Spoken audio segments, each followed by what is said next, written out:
Біздің студиямызда спорттан хабары бар қонағымыз бар. Надира Абдрахманова фитнес тренері. Қош келдіңіз, қайырлы таң. Енді көктем мезгілі келді, алда жаз. Артық салмақ тастайтын уақытты келіп жеткен секілді. Солай ғой. Енді айтып кетіңізші, жалпы бүгін біз дәл қазір талқылайтын тақырыптарды айтып кетейік. Бірінші, артық салмақ тастау үшін не істеуіміз керек?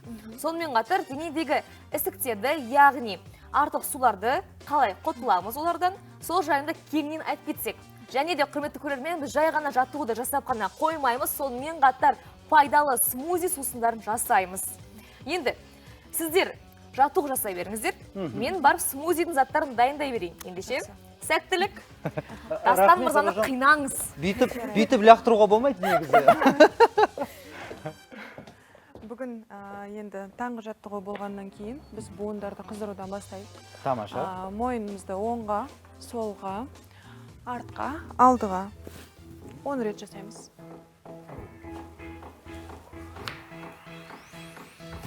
Жаттығуды буынды қыздырмадан бастауға болмайды. Енді қолдарымызды, иықтарымызды алдыға, артқа.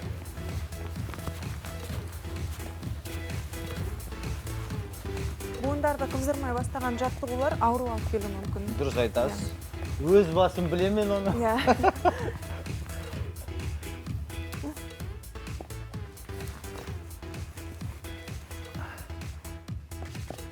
Оннан екі жағымызға.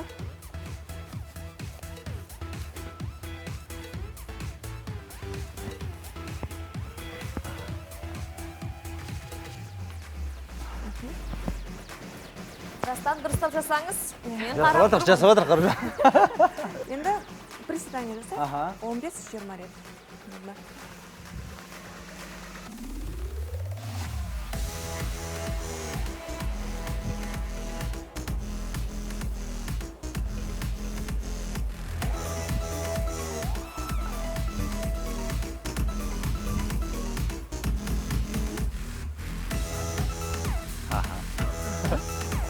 Не деген жаттығу? Бұл қазір неге пайдасы бар бұл жаттығу? Бұл жаттығу аяқ бұлшықеттерін қатайтуға өте жақсы көмектеседі. Қазір енді бізде мына жерде екі ғана гир болғандықтан, Дастан мырза, гирді қолыңызға алып, осы жерде Сізмен қаттырақ қинайын дедіңіз ғой дейді. Жоқ дегенде бір 3 кило бар ғой дейді. Иә, 3 килодан әрқайсысы бұл бицепсқа арналған 10 рет істесеңіз жеткілікті. Денені қыздырып алғаннан кейін міндетті бицепс. Ал кеттік. Таңғы жаттығу. Істеп жатсыздар ма, құрметті көрермен? Бұлшық еттері бицепс мына жерде орналасқан, мықты болу үшін, қатты болу үшін. Жас келе негізі оның бәрі жұмсара бастайды. Сол себепті жиі әрқашан айналысқан дұрыс болады. Енді жаттығу жасап жүрген адамдарға қанша рет жасаған дұрыс? Енді жаттығу жасап жүрген бірден қатты тренировка істеп кетуге болмайды. Жаймен жеңіл упражнениялардан бастау керек. Денені қыздырып, бірінші кардио тренировка жасап деген сияқты. Келе сала қатты тренировка жасайтын адамдар болады, бірақ одан кейін бір апта 10 күндей өз денелерін көтере алмай жүреді. Ол бұлшық етке нагрузка болады. Менде болады, өзімде кейде бір айдай денені шынықтырмаған күнде, міндетті түрде егер ауыр салмақ салып қойсам, денем бұлшық еттеріне міндетті түрде ауырып жүріп, бір жетіде 2-3 күн жоқ. Негізі бір тренировка, екі тренировка жаймен бастаған дұрыс болады, өйткені ол бұлшық еттерге стресс. Сіз біраз айналыспай жүргеннен кейін олар сол жағдайға үйреніп қалған. Сол себепті жаймен 1-2 тренировка өткізіп, кейінірек уже қатты беруге болады тренировканы. Сосын енді қазір біздің енді жұмысымыз таңнан бастап мысалға келеміз, 5-6-тан оянып аламыз. Ұйқысы аз адамдардың мысалға қанша жерден денешін шынықтырғанмен бұлшық еттеріне ешқандай пайдасы тимейтіні рас па, егер ұйқыңыз аз болатын болса? Жоқ, негізінде ұйықтау керек 8 сағат деп айтады адамдар, бірақ 5 сағат, 6 сағатта жеткілікті болады. Ал енді 3-4 сағат ұйықтап қалсаң? Ондай жиі болмайтын шығар енді. Білмеймін. Ұйқыны қандырған тоже дұрыс болады. Өйткені ол адамға гормондар, мысалы, метаболизм, жақсы жұмыс атқаруы тоже байланысты. Сосын қазір енді көп кісілер мысалға жұмыстың уақытысынан болып, кешке шейін, түнге шейін жұмыс жасайтын жандар бар. Бірақ енді сол кезде денені шынықтырған қажет пе, әлде оның керісінше әсері бар ма? Негізінде мен жұмыс жасаған залдарда көбінесе түскі уақытта үзілісте адамдар келетін. Ол өте дұрыс, өйткені офиста жұмыс жасайтын адамдар көбінесе офиста тамақтанады деген сияқты, таңертеңнен, ал түскі сол 1,5-2 сағат үзілісті сол фитнесқа арнайды. Негізі уақыт табуға ол кезде болады. спортпен айналыса ма өзі? Мына кілемнің үстінде немен айналысамыз қазір? Айта кетсеңіз. Бұл кілемнің үстінде пресс жасайық. Пресс жасайық? Ал. Прессімді көріп қойып, қаз көз тиіп кетіп жүрмесін десе. Сіз көрсетіңіз? Так. Ондай істік. Менің артында нелерді? Да, менің де артында. Кішкене ыңғайсыздау? Ыңғайсыздау, Ыңғайсыздау ма, әлде сылтау ма? Дастан мырза. Бәрін байқап қоясың, Ару? Жоқ, мынау артта не тұрған соң, жаңағы микрофон аппараты. Кішкене ыңғайсыздау болып тұр. Ал бұлай естігенім бар еді. Бұлай тоже болады, Әйдер, бұлшық еттер есте бар. Бұлшық еттер ұмытпайды. Иә. Сіз қанша уақытта айналыссаңыз да, қойып кетіп біраз уақыттан кейін спортпен айналысқан адамның бұлшық еттері бірден 1 ай, 2 ай ішінде қалыпқа келеді. Өйткені бұлшық еттерде адамда сияқты сақтау қабілеті бар. Адамда есте сақтау қабілеті болса, бұлшық еттерде де сондай қабілет бар. Менің естуімше тағы да адамдар азында тұрған уақытта бір 20-25 минут денеге бір жаттығу жасалса болады дейді. Буындарды созып, сосын міндетті түрде аяқтың бұлшық еттеріне енді растяжка дейді ғой. Созған дұрыс па? Негізінде растяжка деген, ол жаңағы түрлері көп болады, берілген. Мысалы, стрейчинг деп жатады, йога деп жатады, растяжка деп өзі айтып жатады. Ол упражненияларды, мысалы, қатты тренировка бергеннен кейін, уже салмақпен, вестермен, мысалы, бергеннен кейін артынан жасаған тиімді болады. Сол кезде, мысалы, бұлшық еттеріміз біздің тренировка жасағаннан кейін өте қатты қалады ғой, сондай состояниеде болады. Растяжка сол бұлшық еттерді созады. Адамның қатып қалуына мүмкіндік бермейді. Сол міндетті түрде істеу керек. Құрметті достар, біз кішкене ентігімізді басып алайық. Дәл қазір сіздер үшін жарнама. Оян. Қайырлы таң, достар, мінеки біз ентігімізді басып демалып алдық. Бүгін біздің студиямызда қонақта фитнес-тренер Надира Абдрахманқызы. Қалай, өзіңіздің ентігіңіз басылды ма, демалып алдыңыз ба? Енді дәл қазіргі таңда, мынау қазір ораза кезеңінде, бірден енді ауыз ашар кезде су немесе бір жеңіл сусын ішкен дұрыс дейді. Сондықтан да сол кеңесті, сол қандай сусын дайындайтыныңызды білу үшін шеберханаға өтсек, сіз өзіңіз көрсетіп жүрсеңіз. Өтек. Мен дайынның сізді асыға күттім. Аружан әріптесіміз күтіп тұр. Дәл қазір біз смузи фреш сусындар жасаймыз ғой. Енді негізі осы сусындар тек қана жаттығу барысында емес, сонымен қатар Дастан айтып кеткендей, ораза ауыз ашқан кезде бірінші сусыннан бастап, сосын барып асқа көшкен дұрыс. Және де ол, құрметті көрермен, біздің денеміздегі ісіктерді, артық суларды, токсиндерді шығарады. Ендеше бірінші түсіндіріп кетсек. Смузи дегеніміз нақты не, қандай бізге тамақтар керек ол үшін? Смузи дегеніміз ол біздің жеміс-жидектерден жасалатын сусындар болып табылады. Оның жасалу жолы әртүрлі. Кез келген жеміс-жидек түрін араластырып істеуге болады, пайдалы қылып. Қазір біз жасайтын смузи, ол мысалы киви, алма, сельдерей және де укроп қосындысынан болады. Ол ағзаға өте пайдалы. Мысалы артық ісіктен арылуға, артық салмақтан арылуға, жаңағы бауыр, өт деген сияқты ағзаларымызға өте пайдалы смузидің бірі болып табылады. Әрине ол ораза кезінде негізінде пайдалы тамақтар жеу керек. Бізде көбінесе ауыз ашқаннан кейін сәресіне дейін ауыр тамақтарды, жаңағы бауырсақ, неше түрлі сондай нәрсе жейді. Ол негізі ол үшін емес, ораза ол жаңағы ағза емдік қасиет алып бір демалу үшін арналған нәрсе ғой. сол себепті пайдалы тамақтар жеген дұрыс болады. Сосын Надира ханым, мына жерде қазір кивиді көріп тұрмын.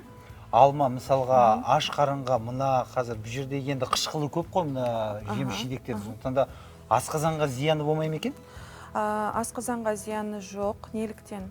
Өйткені кез келген тамақ қабылдар алдында су ішу керек болады. Әрқашан таңертең біз оянғаннан кейін де су ішеміз. Ішекті бір жібітіп алу үшін міндетті түрде су ішу. Бірден біз мысалы бір нәрсе жеп кетпейміз. Жылы су, лимонмен болса тіпті керемет болады. Ендеше мен бәрін кесіп дайындап қойдым. Бастасақ көрсетсек, иә? Сіз істеп тұрсаңыз, мен айтып тұрсам, жаңа мен қолымды жуып үлгермедім, иә? Бірінші нені саламыз? Әлде бәрібір ме? Бәрібір сала береміз. Кішкене су араластырамыз. Бірінші су құю керек пе әлде? Бірінші салып алыңыз. Сіз айта беріңіз, мен сала беремін. Киви. Негізі мен білуімше әр жеміс жидек бір ағзаға жауапты. Сельдерей кішкене ғана. Әр жеміс жидек бір ағзаға ғана жауапты деген ондай жоқ. Барлық тағамның бүкіл ағзаға өзінің жаңағы пайдасы да бар, дұрыс қолдана білсе. Енді қиярдан салайық. Иә, ол сен Аружан айтып тұрған жаңағы жүзімді өкпеге пайдасы бар дейді, мысалға, картоптың бауырға пайдасы бар дейді. Анау жалпы жеміс жидектердің көкөністің ұсқыны неге құсаса, соған келтіреді. Жаңғақтың өзі миға пайдасы бар дейді. Жаңғақ, иә. Жеткілікті ме? Жеткілікті. Енді кішкене су құйсақ, алмадан салып жіберіңіз. Негізі бұл 2 адамға 3 адамға арналған, иә? Иә. Негізі бір талдан алған жеміс жидектің өзі бір 3-4 порция шығады, өйткені су қосылады деген сияқты. Енді біз суды қанша құюымыз керек, қанша мөлшерде? Қазір мен айтамын. Мынау кішкене блендер кішілеу сияқты, сол үшін азайтсақ қазір. Нені? Алманы азайтайын бе? Қиярды азайта қойыңыз, алма өзі аз сияқты. Қиярды. Аружан, жаттап ал. Иә, расыменде. Қазір біз ішеміз ғой, мұна 2 стаканды. Сен ішпейсің ғой, сенде ораза. Ал біз ішеміз. Солай ма? Көбінесе, мысалы, жемістерге қарағанда, жаңағы қияр, сельдерей, укроп деген жемістердің пайдасы көбірек болады. Өйткені, мысалы, алма, апельсин, мандарин, фруктыларда, былайша айтқан кезде, құрамында сахар бар деп.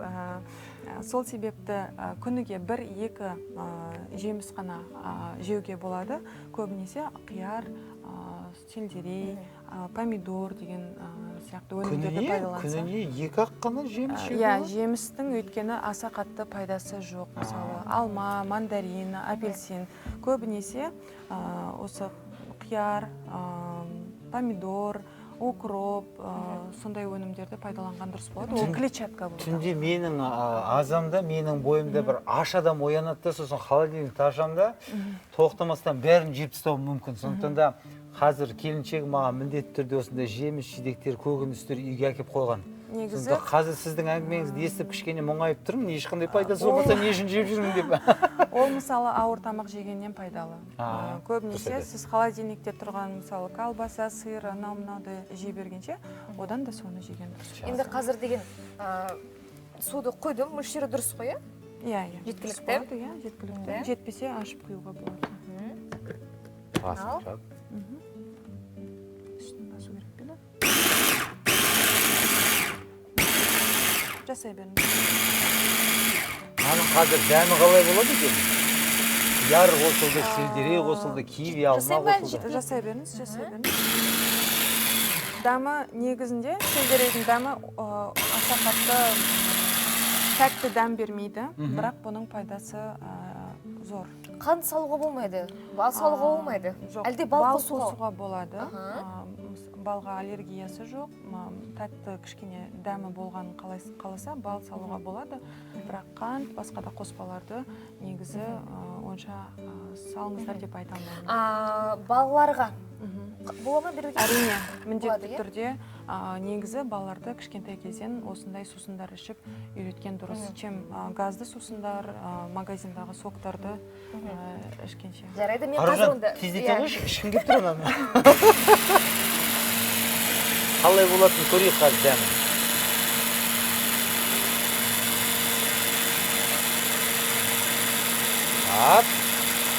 Болған шығар? Иә. Болып қалды ма? Иә, болды. Мысалы, мына жерде кивидің өзі құрамында 12 түрлі витамин болады. Алмада да деген сияқты Б витаминдары. Дастан мырза, құйып берейін. Құйып беріңізші.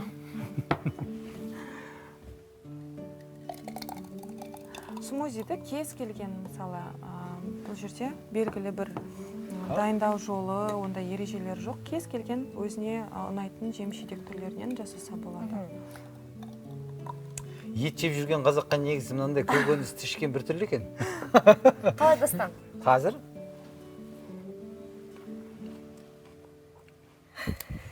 Қышқыл? Қышқыл, иә. Пайдасы бар екенін біліп, ештеңе дей алмай тұрмын десем, қышқылдығы бар, бірақ сондай бір қатты бір сергітеді, иә. Енді бойды қалай үйретуге болады мынандай қышқыл нәрсеге айтыңызшы? мүмкін күнде тұрақты түрде ішіп тұру керек шығар. Тұрақты түрде ішіп тұруге болады. Енді бір ғана осындай рецептпен жасаңыздар деп айтпаймын. Өзіңізге ұнайтын, мысалы, алма, банан, киви араластырып, мысалы, ондай алма, банан, киви болса, кішкене сүт қосуға болады деген сияқты. Сонда ботқа қосатындар, қаймақ қосатындар бар, иә? Болады, иә. Мысалы, алма мен банан негізі осы смузиде өте қатты дәм беретін. Яғни біз осы смузиді түрлендіріп жасауымызға болады. Өзіміздің қалауымызша. Ботқа қосып та істеуге болады. Енді қараңыз, жалпы осы спортпен айналысып жүрмін деп түрлі тамақтар жіберуге бола ма адамдарға? Айтып кетейікші, өйткені мен спортпен айналысып жүрмін дейді де, өзінің денсаулығына зиян келтіретін тамақтарды жейтіндер де бар. Ондай болады. Мысалы, спортқа келетін адам, спортпен айналысуға келетін адам көбінесе масса жинау немесе арықтау екі түрлі себеппен келеді. Сол себепті дұрыс тамақтанған пайдалы, өйткені масса жинағысы келетін адам таза бұлшық ет массасын жинайды. Ал егер кез келген фастфуд өнімдерін, басқа да тамақтарды жей беретін болса, ол жерде бұлшық ет емес, керісінше май жинайды адам. Бұл біріншіден. Екіншіден, арықтап жүрген адамға да дұрыс тамақтанудың пайдасы екі есе ол жерде.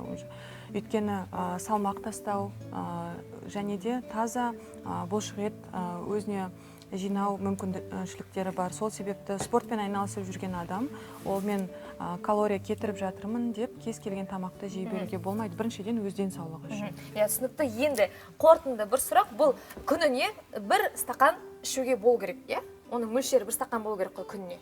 Смузидің айтасыз ба? Смузидің, иә.